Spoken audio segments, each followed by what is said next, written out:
Welcome to the Educational Leadership Podcast with Principal JL, the place where school leaders recharge, rethink, and remember their purpose.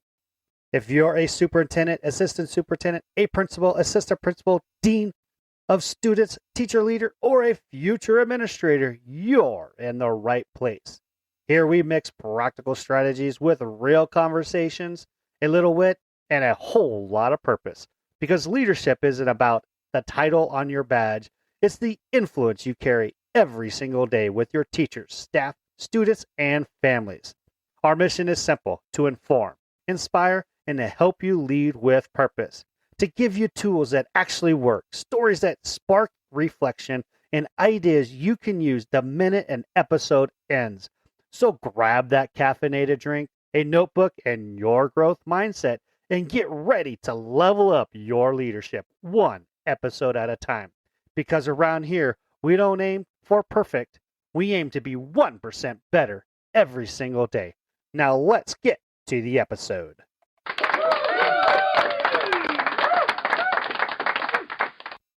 Have you ever wanted to design a high school from the ground up, or any school from the ground up? Well, that is what today's guest got to do. His name is Kendall Terry. He's an educator, school leader, author, and educational consultant with more than 20 years of experience. Kendall currently serves as the assistant director at Clayton Bradley Academy in Tennessee, where he helps lead school operations, faculty development, curriculum design, strategic planning, accreditation, and learning center innovation. Before becoming an administrator, Kendall served as a high school science teacher, science department chair, STEM coordinator, and coach. He's also the founder of Terry Leadership Group, supporting schools through leadership strategy, instructional coaching, professional learning, engagement, and thoughtful AI integration. Now, this was an exciting episode to do. We actually have to take this episode and split it into two parts because it went way long when we did the recording. So I hope you guys enjoy this two-part series with Kendall Terry. Now we're going to go ahead and get to the conversation of part one with Kendall Terry.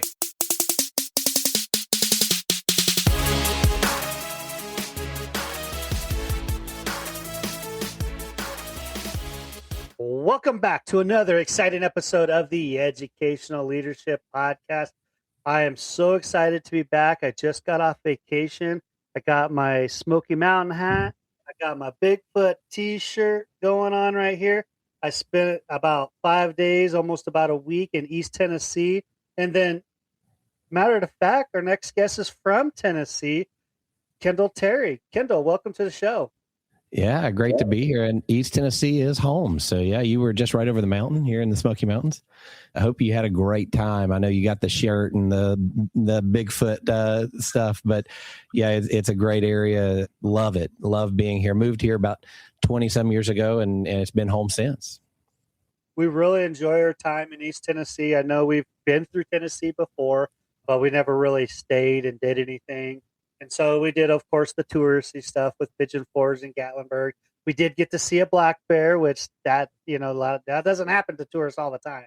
But it was kind of funny because we saw it as we're leaving the parking lot in downtown Gatlinburg, and it was just poking around, looking for easy food. So, yeah, it was a lot of fun, and did some whitewater rafting, did the Dollywood experience, just had a great time.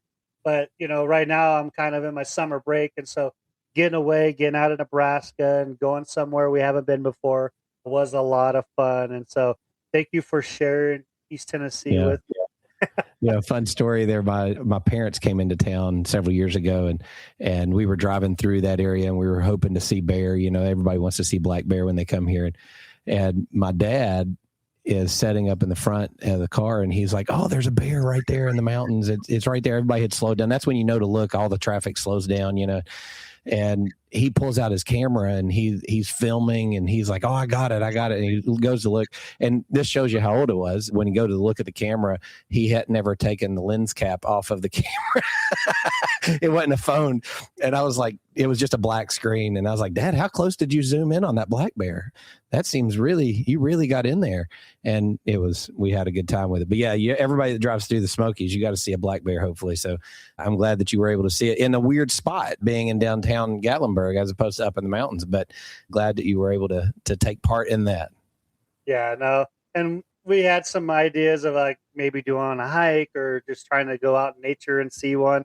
But we didn't have to do that. We're just one of those days we're in Gatlinburg, and we've seen a lot of TikToks where they were coming into Gatlinburg a lot before we got there. So we're going, oh, there's a chance. And lo and behold, there was one as we're driving out of the parking lot. It was like, whoa. All right. Our experience in East Tennessee is complete. We got to do everything we wanted to do. Check, check, check. So yeah, that was a lot of fun. And yeah, just really some place we'll probably go back to. Maybe next time we'll get a cabin up in the mountains instead of driving my RV 16 hours. So that was another experience too. I got to experience Buc-ee's for the first time. If you haven't been to a Buc-ee's, I encourage you. You got to go. It's amazing. I was just like, their 3-meat sandwich was like amazing. Their beef jerky is amazing. The whole place is amazing. And my T-shirt here, "Believe in yourself when no one else believes in you." My little Bigfoot T-shirt. I saw that. I gotta get that. So. That's gonna be my theme for next year for everybody. Believe in yourself when no one else believes in you. All right. Now, Kendall, it's really great to have you on the show. I'm gonna get you kick-started with the same question I ask everybody on the show. What inspired you to become an educator? That is a great question, because it was one of those that it was about midway through my college experience. I'd started out in pre-med, loved science, and always had a great time in my science classes. And it was about halfway through my freshman year of college that, I just started having those, like, what do I really want to do? And I was doing volunteer work at a hospital to kind of get different areas of medicine. And it was like, I just didn't enjoy that whole experience. And so it was, well, what do I really want to do? And I went back to conversations I'd had in high school as well with my science teachers of like, I really think I want to be a science teacher. I really think I want to be in education. At the time, they were encouraging me to go make money and do something else. They said, you can go make a lot more money in science doing something other than teaching. And I said, well, you kind of hit that space of, do I want to enjoy going to work every day? And I loved everything about my high school experience, to be honest. I mean, I was involved in a lot of different things. I loved the classroom. I enjoyed my time there. And so I really wanted to have that opportunity, and I thought back to science teachers I had, like Miss Davis, and she was inspiring. I had several of her classes, and I've even gotten to talk to her as an educator of like, man, you inspired me to really do some cool things in life because of what I experienced in your class. And so switched majors and actually switched universities at the time, and started this idea of I really want to be in a spot that I can inspire kids the way Miss Davis inspired me. And then once I got into college, of those science teachers like Dr. Freak, great name for a scientist, by the way, but mentor of mine when I was at Lee University. And he was able to bring science to a whole nother level and really get you out in the field and get you doing science, not just talking about it in the classroom. And I wanted to be able to do that for kids. I wanted to be able to take a class that a lot of kids end up in a science class and go, don't like science. And my thing is typically they don't like science because they have been in a science class that was all about just memorizing facts. And so when I look back to people like Miss Davis, like Dr. Freak, it was, yeah, there's some knowledge here that we need to have, but it's let's do something today in science. Let's do labs. Let's dissect. Let's take nature walks. Let's get out in this thing and experience it for real. And it just opened up my worldview of what all was out there. And so I wanted to help inspire the next generation of adults. And I enjoyed that opportunity to speak into teenagers. And so it was kind of an easy thing when I was like, what do I really want to do with my life? I want to go be a science teacher. And so that's what I did. Awesome. Yeah, I was a former math teacher at one point. I taught math, and everybody's like, math, It's one of the subjects people don't really like to take, but they have to take it. And, Right. why are we learning this? At least in science, you have cool things like labs and things like that to do. And I have to try to like do some cross curriculum stuff in math to try to bring some like lab type stuff into the classroom. Yeah, no, I'm there with you. I think math and science, there's a lot of connections in the classroom when you're teaching that. So as a science teacher, what grade levels did you teach? And could you talk about some experiences you have as a science teacher that informed your leadership today? Yeah. So my first teaching job was 7th grade science. And it was one of those that I learned that middle school wasn't really my thing. I love middle schoolers, and I think the middle school teachers that just embrace middle school for what it is and have a blast with them, that's awesome. But for me, it just wasn't the area that I felt most comfortable. And so I did a year in a middle school in North Carolina, and then moved to Maryville in East Tennessee, and eventually got back into teaching. I took a little bit of time off after the middle school experience and then got back into it. And from there went into high school. And so I've taught 9th, 10th, 11th, and 12th is the main part of my teaching experience, and looking at everything from biology, environmental science, biology 2, AP biology, scientific research, just more of the life science side. And I love taking kids that don't really want to be in class, or they're in there because everybody has to have a biology credit, and being able to help them see like there's some really cool things in this thing that we call life science and biology in the world. And so seeing a kid go from this, like, I don't really want to be in here, to I kind of want to be in here, but I don't really get it, or I don't understand, to wow, this is really cool. Like, I want to know more. And then those light bulb moments of they truly get like the processes that they're watching. That is something that as a teacher, when you see that happen, it's like a drug. It's addictive to see kids actually embracing that learning process and getting to know something that they didn't know before. And so even as I've moved into administration, it's trying to keep that same focus, because, in administration, there's teachers that show up in professional development. They don't really want to be there. They're there because they have to be. And so it's trying to help say, okay, let's not make this a boring class. Like, nobody wants to go in and sit in that teacher's room where they just lecture all day and you take notes. Let's make this interactive. Let's get up and do things. So we're constantly looking at doing that as well. And in school, of let's educate teachers the way we say we want to educate students. So we want this to be engaging. We want this to be interactive. We want this to have real world connection. And that's another area that when you start seeing that real world in what I'm learning, it helps answer that question the brain has, like, why am I learning this? Am I ever going to use this again? We take this real world concept, bring it into the classroom. And it's not just everybody's done that. Okay, it turns blue, or mine turned green and it wasn't supposed to. I don't know what happened. But actually taking that and saying, okay, why are we learning this? What are we doing? And so trying to help answer that question, bringing in experts into the classroom, or taking the kids to that experience. It's always great to see that in kids. And we do the same thing with our teachers.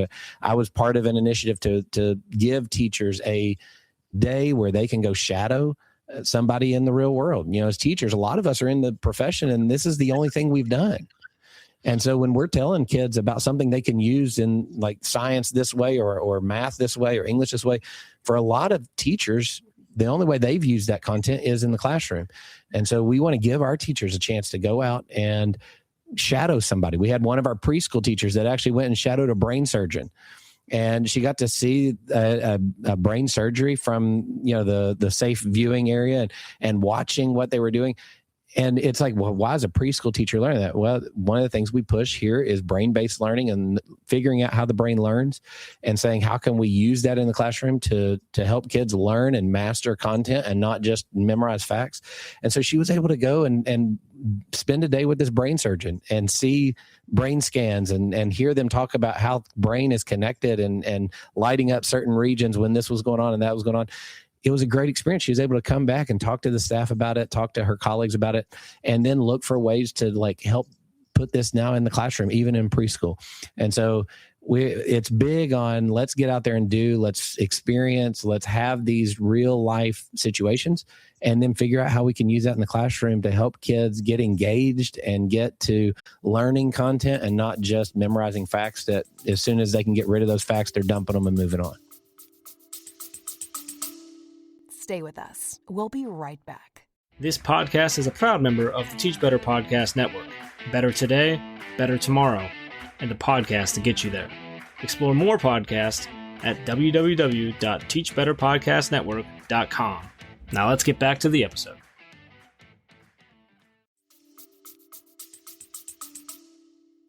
Hey, man, that's a lot to digest in there, Kendall, and I really appreciate everything that you just said. And one thing that I kind of picked up there is you talked about how, you strive to engage the students in the content, and then how, as an administrator, you strive to engage the teachers into the content too. And I think that's one thing people don't realize when you get into being a principal or an administrator at some level. Your job is now not the students, but to help the adults learn and grow and provide professional development. My biggest thing is I'm not going to waste your time with professional development that you don't actually need. We have professional development. There's going to be a purpose behind it. I'm going to tell you the purpose, and we're going to focus in and get that done so we can get off to doing the other things we need to be able to do with our time. Because I really hated professional development as a teacher sometimes when it was like, why are we doing this again? Or, I know that I've taught for so many years now. And so with that, I tried to keep that in mind as an administrator when I put my professional development days together. How am I going to engage my staff? But then am I giving them something they need, or is this something I can send in an email that they can still get, And so I really try to make sure that when I do have these professional developments, they're engaged, they're locked in, and know how much time we got, and we focus in on what we got to do on it. So I really like that connection between the classroom and then becoming an administrator there when you talk about engaging people into the work. Now, you were also a department chair and a STEM coordinator. How did that prepare you when you became an administrator? Yeah. So, I was able to take on the role and responsibility of the science department chair at the high school here in town. And I didn't know what I was getting into. I'll be honest. I enjoyed the opportunity, and there was I think the way the school did, if I remember correctly, was like a science. It was every department voted, for a person, and so they'd talk about who wants to do it, and we had a couple people retiring, and we had some that were at different points in their career, and so several of them had come to me and said, "Hey, you should think about being the science department chair." And so I thought, why not? I was still young and somewhat stars in their eyes of this is a great opportunity to have some leadership. And so I was able to step into that and learn a lot about how to deal with scheduling. You have to be part now of developing a master schedule, how to regulate, making sure that we at least have one teacher on planning in the science department at every block and all of this stuff, and who's going to be at what planning period, and realizing that some teachers are very very opinionated about which planning period they get. And so trying to meet people's needs and that sort of thing as the science department chair. And then as I was the science department chair, the principal came to me and said, "Hey, we're putting together this initiative to make a STEM program at the high school." That was back in the days when STEM was kind of this new buzzword that people were trying to figure out and schools were trying to figure out. And they said, "We're putting together a little task force at the county with the other high school in the county too. And we're going to, kind of talk through what are we able to do." And so the high school I was a part of really just embraced this. We had a great guidance counselor that joined the team. We had a great assistant principal that joined the team. We had a couple of department chairs that joined this task force. And our high school decided we were going to make this STEM branch, the STEM arm of the high school. And the other high school kind of looked at some ideas and kind of let it go and said they weren't really that interested. And so we were kind of on our own at that point. And the Board of Education gave us the go ahead to say, well, develop what you can, come back and report to us on what you've come up with. And once again, we needed somebody now to help direct that group at the high school. And they came to me and said, would you be interested in taking over as a STEM coordinator and helping make this happen? And so I jumped at that opportunity to build and create something that was not there. In education, you just don't get a whole lot of those opportunities come your way. Many times we walk into systems that are already created and we're trying to figure out how we work in that system. And so I was given this opportunity to help build something new. And that kind of started me on a journey that I didn't know about, that I was on at the time. And so learning how to talk to teachers, try to integrate, when you're a science teacher going to a math teacher and saying, hey, let's try to get together and develop some stuff together. And, sometimes those math teachers were embracing that. And sometimes they were like, go back to the science hallway. You had to figure that out. You had to figure out how to get the right people in the room to develop some really creative things. I learned that I was able to do a lot of integration with our CTE program. And so, in a public high school, a lot of times the CTE side and the academic side don't really do a whole lot of communicating. And so I was able to go out and get with our engineering person and our health science person. That was the two things that connected most easily with what I was doing in biology. And so we started saying, how can we integrate some of our content? I've got a lot of your kids in health science and engineering. I've got them over here in the academics and in biology and AP biology. And so what can we do together? And so we were able to really create some fun, interactive things. We were able to bring in the stats class from one of the math teachers. We did this whole crime scene investigation with the 911 center in town and brought in a forensics person that was showing them how to take camera footage of the crime scene and how to document evidence. And then we did this whole scenario with the kids, and they were looking at the stats side. They were doing the engineering side, trying to figure out some stuff with that. And then in the biology side, they were, tracking DNA and trying to collect DNA and all this stuff. So it was just this really cool opportunity to develop something new, learn how to get people all on the same team. And that is part of, in my leadership journey that I go back to is remembering how to have those conversations. How do we get people integrating? How do we get people creating? If you can get that ball rolling, then people get in that mindset of like, this is exciting. This is fun. It's overwhelming and it's tiring. It's exhausting. But at the same time, you can really get in there and see like, this is why we went into education, because when the kids come into that, whenever they came into the assembly that we were doing this whole crime scene, we've got a crime scene set up and the crime scene techs are there. And we had the 911 center had us do a 911 call.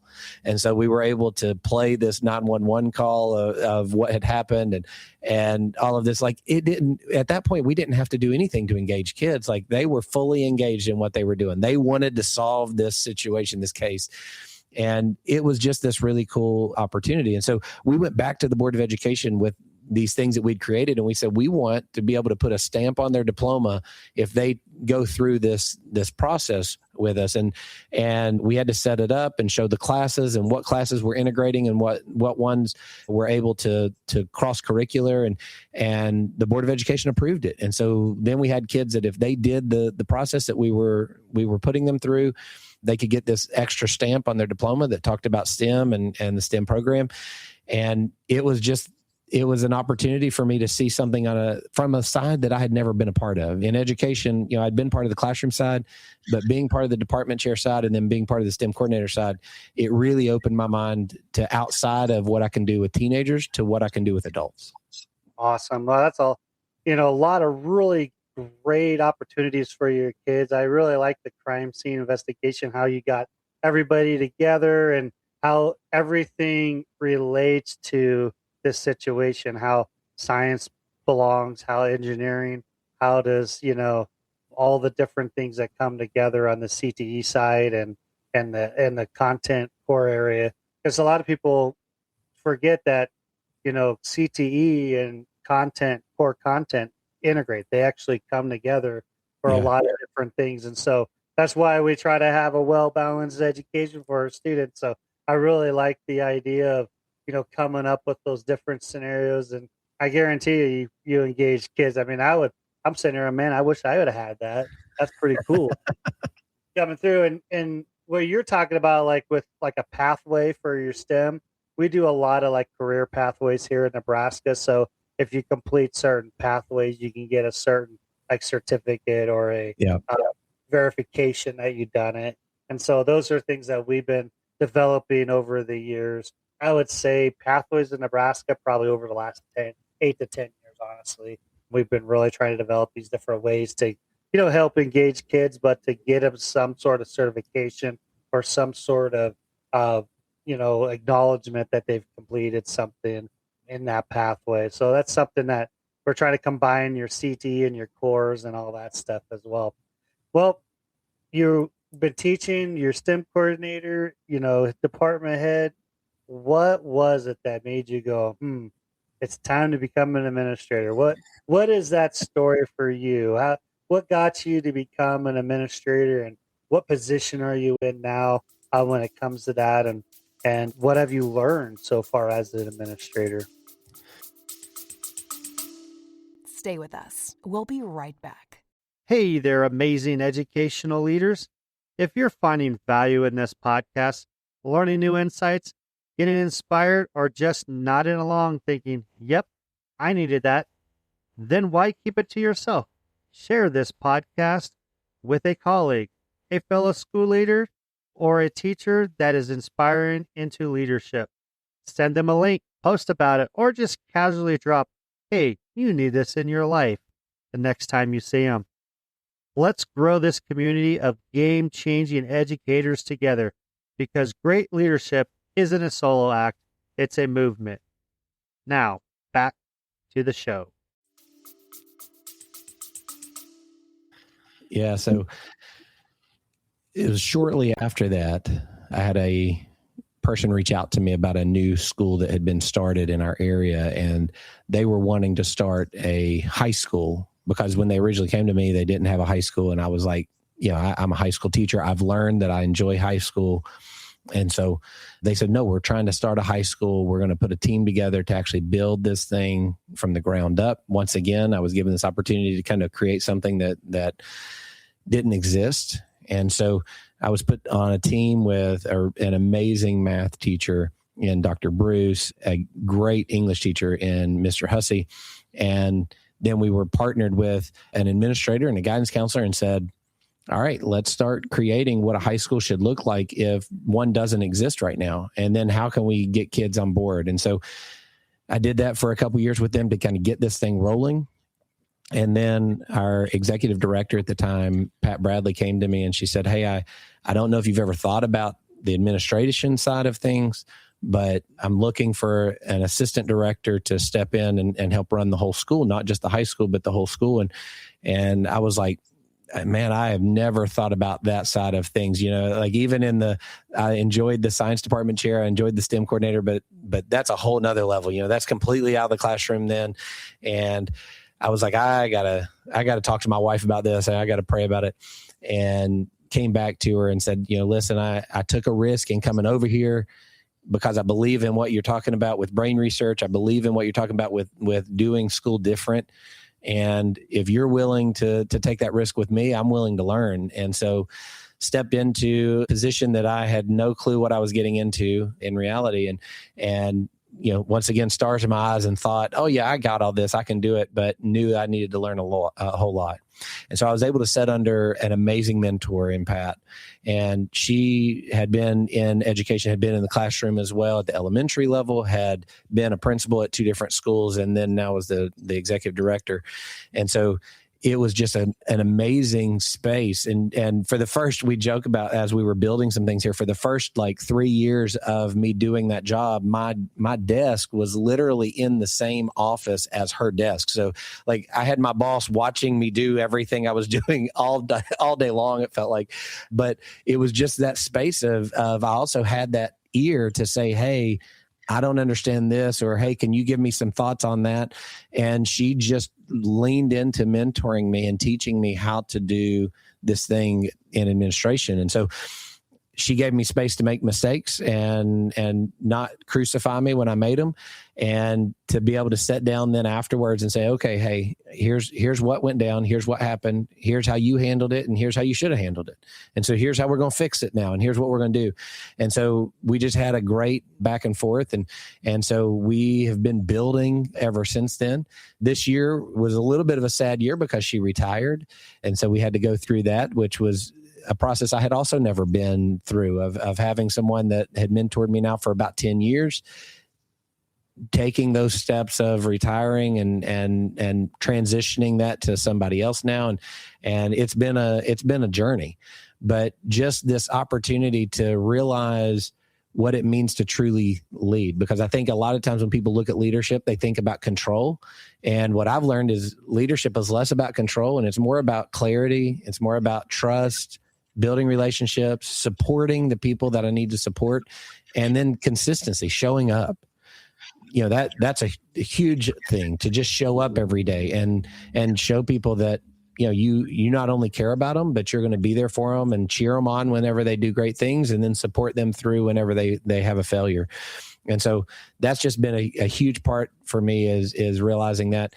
And then I think another thing in leadership that you've got to learn, that I've had to learn through 10 years in this position, is leadership is not about being the smartest person in the room, and it's not about proving that you're the smartest person in the room, but it's actually about becoming a really good listener and learning how to help everybody be better. If the room is better because of the way I'm leading, then that's the goal. If everybody walks out just saying, man, that guy's great, well, then that only goes as far as I'm in the room, right? So we want to be in environments where everybody has voice. Everybody is able to listen and figure out, how can we do this thing better with everybody here at the table? And so I love having those conversations where you're able to get the voice from teachers and get the voice from principals and directors and different positions in the school, and say, okay, now how can we actually all come together and make this thing something amazing? It could be good with just one of us, but how can we make it amazing? You bet. Hey man, that's a really awesome story. And man, it sounds like you like to build the plane as you're flying it a lot of the times, especially with the STEM program and now the Clayton Bradley Academy, bringing in a high school side of things. So what makes like Clayton Bradley Academy different from other schools? How did you guys rethink school differently in a way that makes Clayton Bradley Academy what it is? Yeah, absolutely. Well, one of the things we do is we look at how the brain learns. And so that's where we start, is the foundation, is how does the brain learn? And then how can we teach in that way? And so it's not about the curriculum. It's not about a textbook. It's not about, the PowerPoint or whatever. It's looking at how does the brain learn? And we use a model called Learning Centered Schools.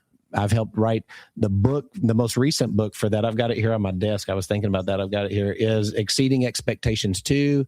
And it goes into how that model of instruction works, but it's looking at how does the brain learn at every level. So this isn't saying, well, this is the way our elementary works. Even breaking that down to say, what do they need at K-1-2? What do they need at 3-4-5? What do they need at middle school?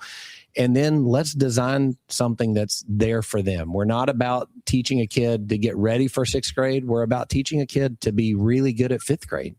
And if we do a really good job at 5th grade, when they go to our middle school in 6th grade, then the 6th and 7th grade teachers can take them and educate them and be really good at 6th and 7th grade.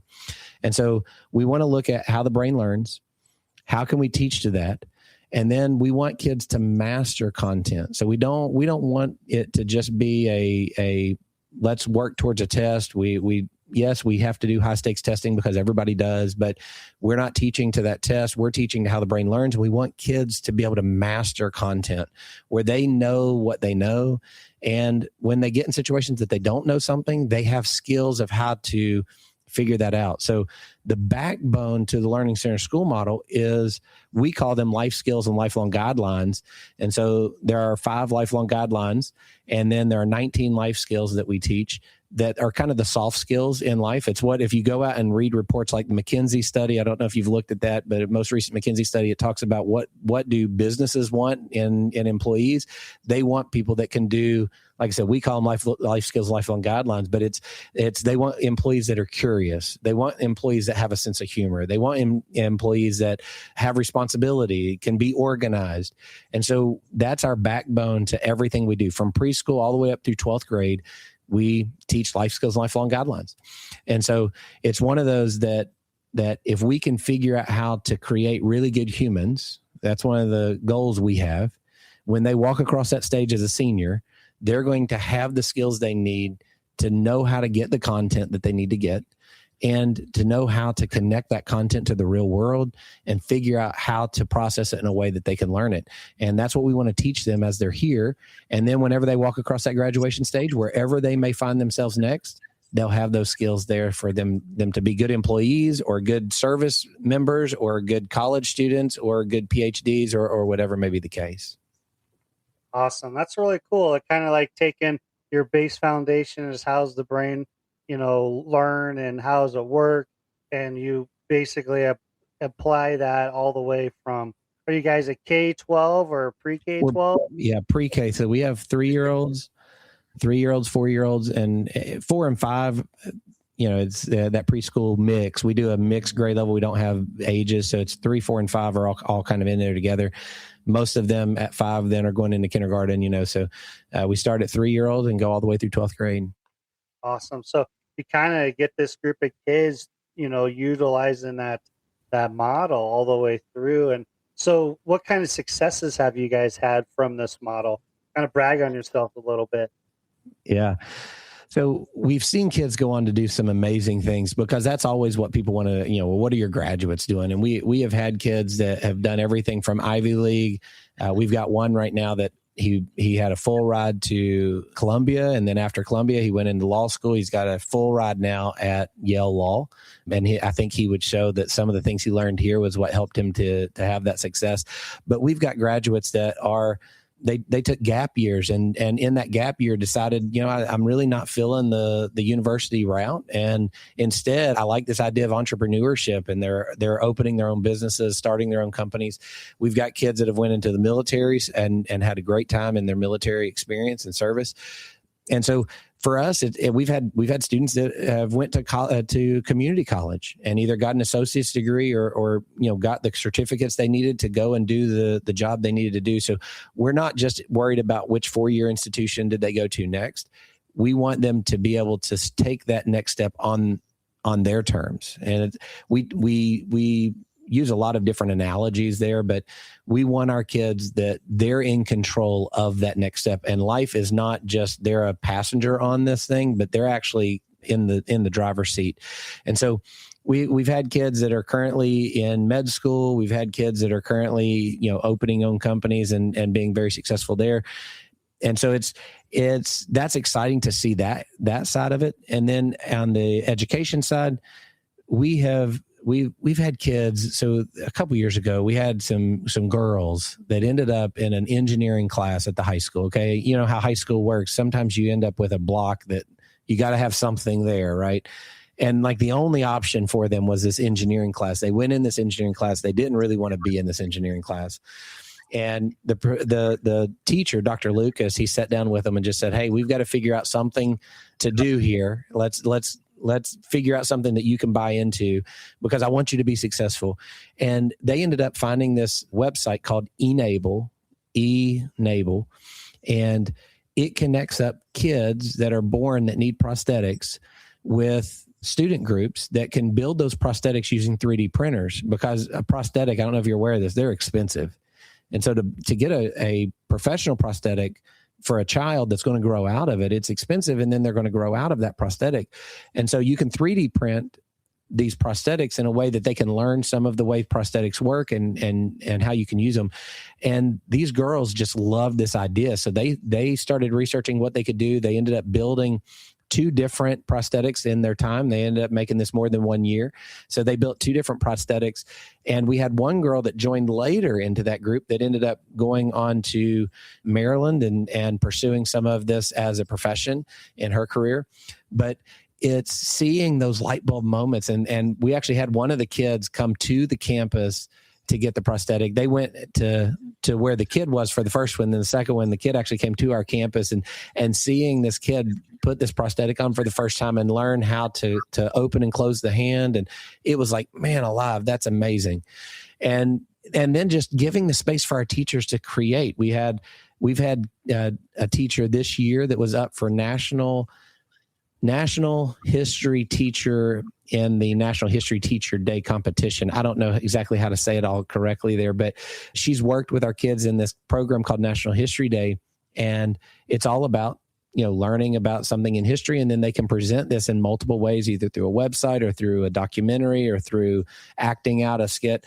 And we've had a lot of success as a school here in this competition. We've had kids go all the way to nationals. We even had some of our kid groups have gotten free trips to, one of them got a free trip to Poland because their project was on Poland, and a contact in Poland heard about this project and brought them over at free for the student to be able to show their project off in Poland. We've had a couple other groups that have been able to have their documentaries played in museums.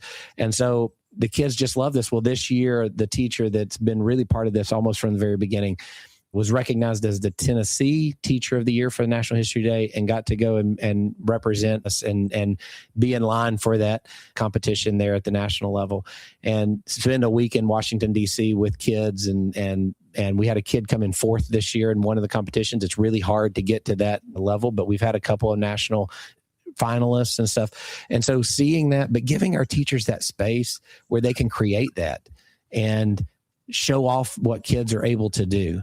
And so that's what we love doing as a school. And as far as bragging, like, I want to brag on the kids that have gone on and won these, or the teachers that have created these amazing environments for our students to be able to do that. So that teacher, her name is Nicole Whitecotton. I've mentioned other teachers' names. I don't want to miss one there with her, but she's just been a great asset to the school. And so it's those environments when the brain starts to be lit up, where it's learning and it's engaging multiple areas, and then kids start to get creative, and our staff starts to get creative, and we get to see and do things that you would go, man, I don't even know how that was possible. We've got a Green Power Racing team that has built a car. They're racing in competitions. They were fifth last year. This most recent year, they were in like the top 10. They'd upped the category. So they went up to a harder category and almost broke into that top 5. They were in the top 10, maybe in like 7th. But just watching kids that when you give them that environment, they just lean into it and they can really do some amazing things. Oh man, that's a lot of cool things that are going on for you guys, and not just for your students, for your teachers, and and being able to give them that space to be able to do that work is pretty incredible. What a great conversation with Kendall Terry. I hope you guys really enjoyed part 1 of this 2-part series. If you enjoyed this episode, please share it with somebody who needs to hear it. Please subscribe to this podcast so you don't miss another exciting episode like this one. Until next time, always be curious and 1% better.